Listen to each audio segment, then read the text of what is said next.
Oder ich denke an die Kaninchenstelle im Garten, als ich klein war. Stop abusing close-ups.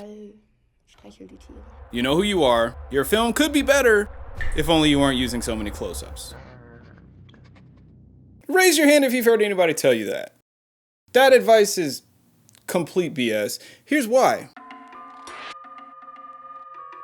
When I went to film school, I was taught that close-ups should be used sparingly. The more you use them, the less impactful they become. I carried this advice in the back of my head for years. As I shot more projects and went to festivals and met other filmmakers, I realized that nobody's listening to this advice. I've seen some dope films that were practically nothing but close-ups. Reserving close-ups for big emotional moments is great advice, but there's so much more to it than that. When you're covering a scene between two characters, usually you'd start with a wide shot, followed by 2 medium shots, and then 2 close-ups.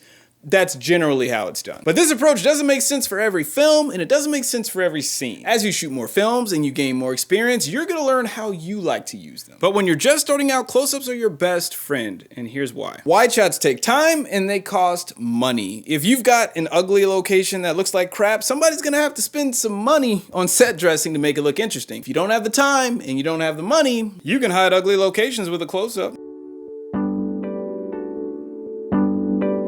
When I shot Valentine's Day, we used a beat-up camper. The camper was pretty much empty. Do it one more time, just faster. Quick swig.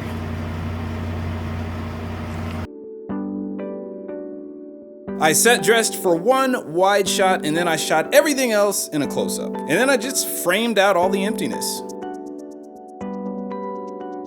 You can cheat locations with a close-up. For example, I didn't have much of a budget for my first feature film, UNSOUND. We were not able to secure a few key locations, so we had to make a few substitutions. For example, we needed a courtroom for a big scene. We couldn't find one. We also didn't have the money for extras. So we shot in a conference room at my old film school instead.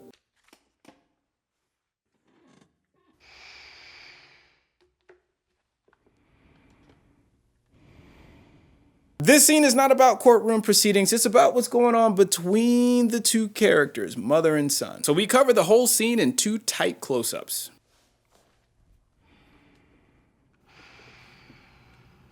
Mr. Colbert. You don't really get a sense of the geography around the actors.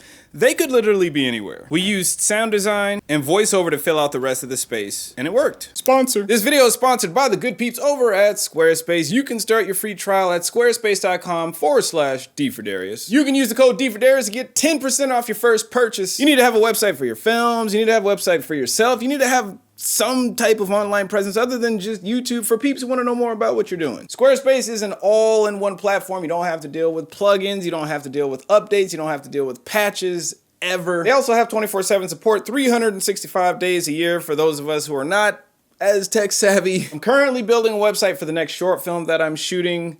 I will be releasing it on the channel. On the site, you'll be able to see some more behind the scenes footage before I release like the monster shooting from start to finish video with that short later on. You guys really seem to enjoy that one, so we're gonna do another one. Again, you can start your free trial at squarespace.com/D4Darius, and you can get 10% off your first purchase using the D4Darius code.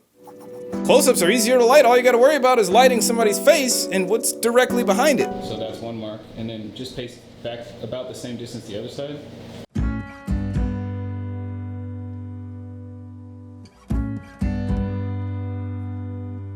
When I shot Father's Day, I was running out of light for the confrontation scene. Now, I didn't bring any lights with me, so I just went in for close-ups and used house lights. I framed my actors in front of windows and sliding glass doors, made for some interesting background action, and boom, done.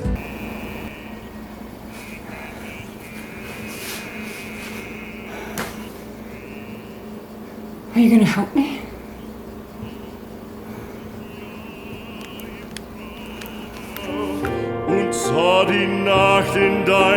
You can add to your perceived production value with really nice close-ups. It's easy to make a close-up look good, and almost everything looks good in a close-up. There's nothing like capturing the geography of someone's face. Seeing every blink, every micro expression, even inanimate things look dope in a close-up. It's a very powerful tool. Is there an effective and an ineffective use of a close-up? Of course, but you're not gonna learn that watching YouTube videos. Experience is the only thing that can teach you when to use them. Good old-fashioned trial and error.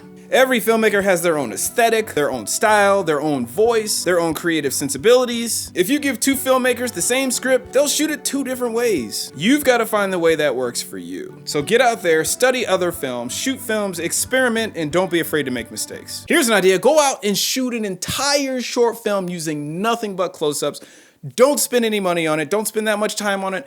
This is just an experiment for your personal development. If you love it, keep doing it. That might be your aesthetic. Refine it, develop it. If you think it feels too claustrophobic, why? Where?